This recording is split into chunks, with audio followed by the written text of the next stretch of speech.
আজ ভয়াল ২৫শে মার্চ গণহত্যা দিবস। ১৯৭১ সালের এই দিনে এক বিভীষিকাময় ভয়াল রাত নেমে আসে বাঙালি জাতির জীবনে।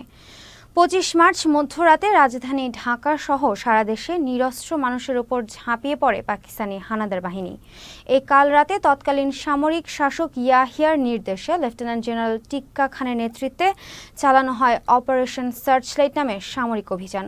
নির্বিচারে হত্যা করা হয় সাধারণ মানুষ থেকে শুরু করে বিশ্ববিদ্যালয়ের শিক্ষক, ছাত্র, কর্মচারীদের।